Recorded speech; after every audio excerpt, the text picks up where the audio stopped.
بسم الله الرحمن الرحیم. قدرمندو لیدونکو او اوریدونکو او ګرانو هیوادوالو سلامونه او احترامات مې ومنئ. نن 9 د اپریل کال 2026 چې د چهارشنبې ورځ سره سمون خوري ستاسو خدمت کې حاضر یم. د نن ورځې په موضوعاتو کې د افغانستان او پاکستان ترمنځ کړکېچ، د پاکستان بریدونه او د پاکستان دننه د مجاهدینو بریدونه، همدارنګې په نړیوالو موضوعاتو کې تازه تغییرات او تحولات دي چې په دې کې ګرم او ډېر ښه خبرونه شته دی چې تاسو حضور ته وړاندې کوم. د امریکا، د ایران، د خلیج د ټولنې او د هغې نه د ځینو ملکونو وتل، د امریکا نه قواو وایستل په سیمې نه، ډېر یعنې غټ خبرونه دي. انشاءالله هیله ده چې دا تاسو واورئ. همدارنګې د خپله د امریکا په نظام کې دننه د معاون د رئیس جمهور یعنې د مرستیال خبرې چې رئیس جمهور ته ولې غلطې خبرې کیږي او رئیس جمهور ولې په میډیا کې غلطې خبرې کوي، په دې متعلق باندې به زه انشاءالله نن دا برنامه ستاسو حضور ته وړاندې کوم. راځو اول برخې ته خپل څرنګه چې پرون برنامه کې مې تاسو ته ویلي چې د کونړ کې دوی د په سید جمال الدین افغاني پر پوهنتون باندې برید کړی دی. د هغې تازه نور خبرونو کې دا اضافه شوي دي چې دغه برید نه تنها چې په پوهنتون شوی دی، د دې په هغه لیلیه باندې هم شوی دی او په لیلیه کې کوم محصلین چې موجود وو په حدود 30 تنه ټپیان شوي دي او ډېرې شفخانه کې بستر دي او اوس محصلین دې نه یریږي که چې بیرته پوهنتون ته ځي او بیا په دې برید کیږي نو د ژوند یره ورسره ده او د ده کوم حل هم نشته، ځکه چې پاکستان نه دا خطر شته چې دوباره بیا برید وکړي. همدارنګې د کونړ په ولایتي روغتون باندې برید شوی دی، د شلټن په ولسوالۍ کې بریدونه شوي دي، د مرورې کې شوي دي، د مړو د تعداد 8 ته رسېدلی دی او د ټپیانو تعداد د 100 نه اوښتی دی. نو دا په حساب د دغه بریدونو وزن لږ زره زیات و، په دې باندې چې یعنې زیات کسان یې ټپیان کړي دي او دغه کړي دي. همدارنګې دننه په خیبر پښتونخوا کې د ټي ټي پي یا د مجاهدینو په د پاکستان په پوځي کمپ باندې برید کړی دی او مرګ ژوبله یې اړولې ده او پوځیان یې په فرار ته مجبور کړي دي. همدارنګې په باجوړ ماموند سیمه کې د لوی مامون په سیمه کې په اکمالاتي کاروان باندې د بمي چاودنه شوې ده چې موټر له منځه تللی دی او ډېر کسان پوځیان پکې وژل شوي دي. همدارنګې د چمن په مرزي کرښه باندې د افغان پوځ یعنې د ملي اتلانو او د پنجاب د ګوډاګیانو او بزدله پوځ ترمنځ شدیده جګړه شوې ده چې دواړو طرف ته مرګ ژوبله اوښتې ده. په نړیوالو موضوعاتو کې اوس راځو. د ټول نه غټ خبر دا دی چې څنګه تاسو معلومه ده د جی سی سی یعنې ګلف کوپریشن کونسل د خلیج د همکاریو د سازمان چې 6 عربي ملکونه دي چې د دوی سره هلته د سره راټول شوي وو او ناسته یې سره درلودله.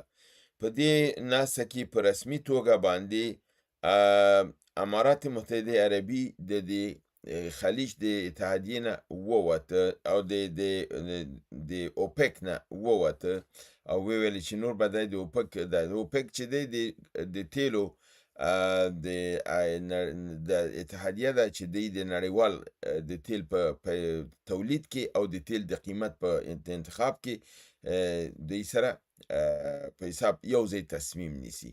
نو دغه د امارات متحده عربي په رسمي توګه د دې نه ووتله او ویلي چې دوی به نور د دې غړی نه تنها چې تنه د اوپک نه ووته، اوپک پلس هم چې یو بله شاخه د دې ده چې هغې کې روسان هم دي، ونزویلا د بعضې نور ملکونه دي، هغې ته اوپک پلس وایي. خپله اوپک چې دی عربي ممالکه دي، بیا نو دې کې د اوپک پلس کې بیا نور ممالک ټول راځي، د هغې نه دوی وتې دي.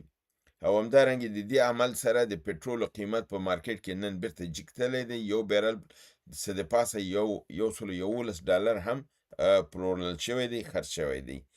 او همدارنګې د جی سی سی نه د ګلف کوپریشن کونسل نه اخو د اوپک نه د هغه وته امارات متحده عربي قطر د GCC په ناسته کې دا اعلان کړی دی، یعنی د ګلف کوپریشن کونسل په ناسته کې اعلان کړی دی چې دا به د امریکا پوځ د خپل خاورې نه وباسي او په آینده کې به د هیڅ ملک پوځ خپل په خاوره کې نه ساتي. دی هم ویلي چې دا د دوی لویترینه اشتباه وه چې دوی وکړله.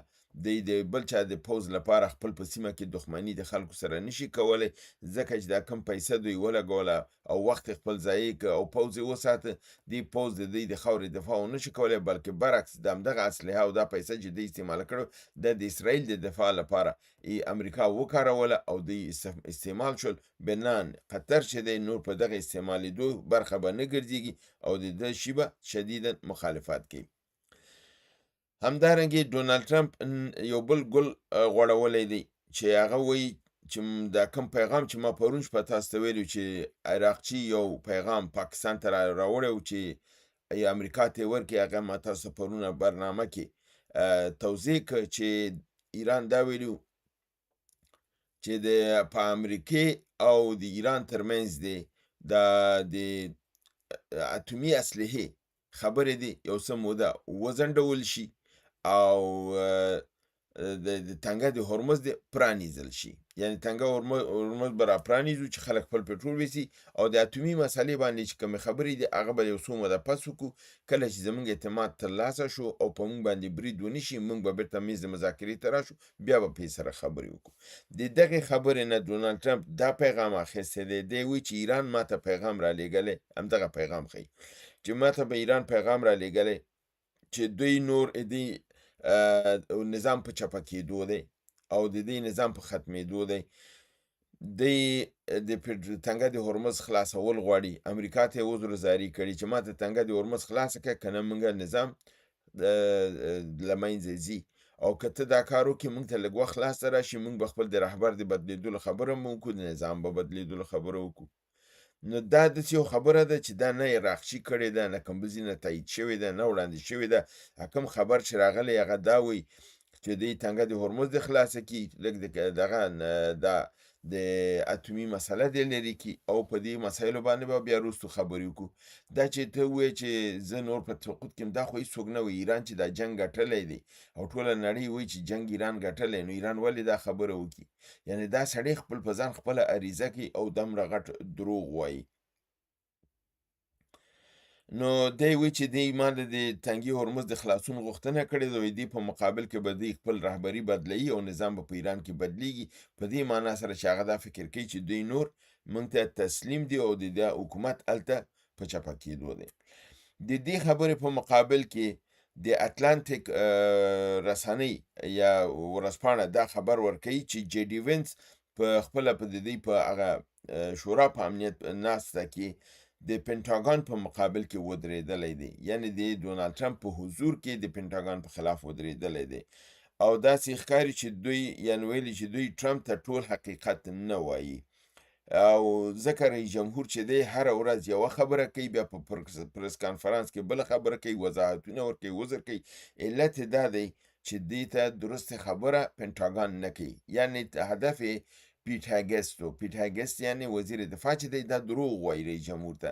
دی رئیس جمهور ته وایي چې موږ کامیاب یو، موږ ایران ختم کړی دی، زموږ ډېر اسلحه او کشتیګانې هلته ډېر قوي دي، د ایران هر څه له منځه تللي دي.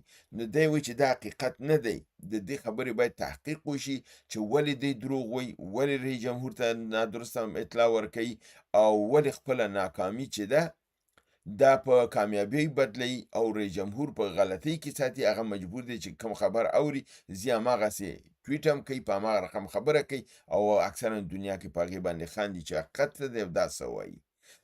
دا یو ډېر لوی دغه دی او د ویل کېږي چې جې ډي وینس اوس د پیټ هاګست په مقابل کې یعنې ولاړ دی، معاون د رئیس جمهور، مرستیال رئیس جمهور د خپل د کابینې د وزیر په مقابل کې ولاړ دی او ممکن دا شخړه د دوی لږ ذره نوره هم لویه شي.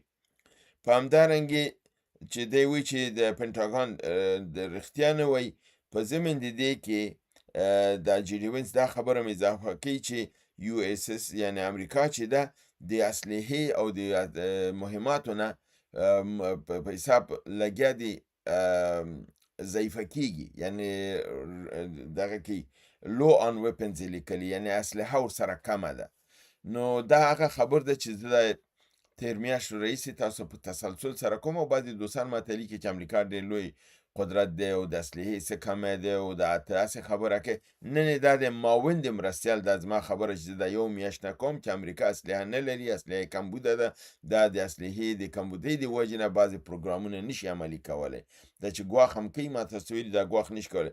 نن جي ډي وینس په خپله وایي چې امریکا د اسلحې د قلت سره د مشکلات سره او د کمښت سره مخ ده، د اسلحې د تجهیزاتو د کمښت سره مخ ده.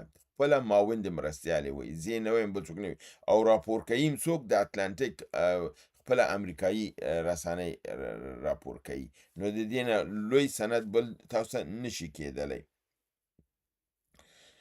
همدارنګې ایران په دغه د تیرو 72 ساعتو کې په تیرو 72 ساعتو کې 52 ځلې د امریکا دا تحریم شوې سیمه، محاصره شوې سیمه تنګې هرمز نه دا یې ماته کړې ده او د دې کشتیګانې تېرې شوي دي او تیل یې وړي دي. په 72 ساعتو کې 52 کشتیګانې ډېره لویه خبر ده. ما پرون هم تاسو راپور درکړی چې د ایراني کشتیګانې د روسانو په سکوټ کې د هغې د جنګي بیړیو په دغې کې په حصار کې د تنګي هرمز نه وتې دي او هغه اړه تېرې شوي دي، چې دا یو دغه و چې نن د دې احصایه دارنګې راغلي چې دا تعداد د ده نه هم زیات دی. همدارنګې امارات متحده عربي، پاکستان او سعودي د ایران سره په یو طرف لګیا دي، غواړي یو سره اتحاد جوړ کړي. د دې په مقابل کې اسرائیل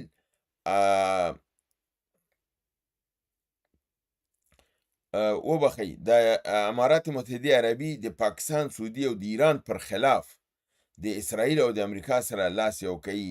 ځکه چې د امارات متحده اړیکې د پاکستان سره هم ښې نه دي او د سعودي سره هم ښې نه دي او د ایران سره هم ځکه ایران پې برید کړی، نو دا د اسرائیل او د امریکا بلاک ته تللی دی.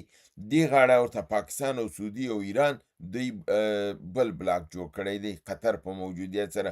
نو دلته اوس د سیمه کې لګیا دي بلاکونه جوړېږي، یو د بل په مقابل کې ودرېږي تر څو چې دا کې. خو زه فکر کوم چې امارات متحده عربي خو هسې هم ویلي چې امریکایي قوا به پس د دې سیمه کې نه ساتي، ځکه چې هغې ته دا ستونزه جوړوي. او بل دا دی چې علني د امارات متحده عربي بله ورځ چې څنګه ما تاسو په برنامه کې ویلي چې د اسرائیلو آیرن ډوم یې مالته انتقال کړی و پوځیان، ځکه ایران هغه ډېر زیات وهلی و. نو دلته یو نوي پروګرامونه هم روان دي، کېدای شي دا استخباراتي اوسي چې خپله دوی په دې سیمه کې کامیاب نه شول، کېدای شي د دغې ګروپونو په شکل کې دوی سره په جنګ واچي او بیا پس له هغې نه بېرته همدغه امریکا او اسرائیل د ده نه ګټه اوچته کړي. زما بل خبر دا دی چې د جاپان یوه کښتۍ په نامه د ایډمیټسیو ماریو د تیلو ټانکر چې دی دا د سعودي تیل یې اخیستي دي او د تنګی هرمز نه تیره شوې ده. خو ضمن کې دا خبر ورسره ویل شوی دی چې پس له هغه نه چې د ایران نه اجازه واخیستله، د ایران په اجازه باندې جاپان د عربستان سعودي نه تیل ډک کړل او د تنګي هرمز نه تیره شوه. یعنې سیمه کې که بل څوک تیل هم خرڅوي اجازه به د ایران نه اخیستل کېږي. اوس فعلا دا ملکونه که جاپان دی، که فرانسه ده، که اسپانیا ده، دا ملکونه لګیا دي د ایران د دې خبرې نه اطاعت کوي، اجازه غواړي. ایران چې کله اجازه ورکوي بیا دوی د سیمې نه پټرول اخلي او وځي.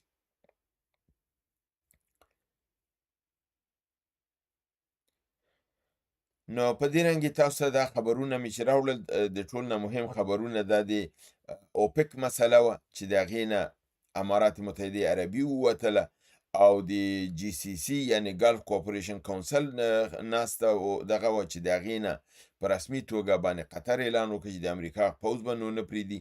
څنګه چې تاسو معلومه ده دا جي سی سی چې ده دا په 1981 کې جوړه شوله او د هغې نه بعد دې کې 6 مملکتونو او په 6 واړو ممالکو کې امریکا دلته اډې جوړې کړلې. یعنې 1981 کې جي سی سی جوړه شوله،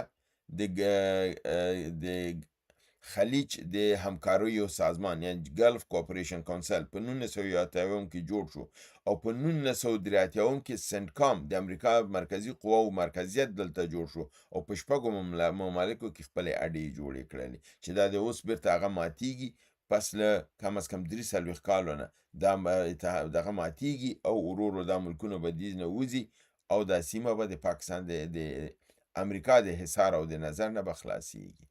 هیله ده چې برنامه وګورئ، خوښ کړئ، دوستانو سره شریکه کړئ. تر بل برنامې چې بیا ستاسو حضور ته حاضرېږم، تاسو په لوی پروردګار د عالمیانو سپارم. وما علینا الا البلاغ.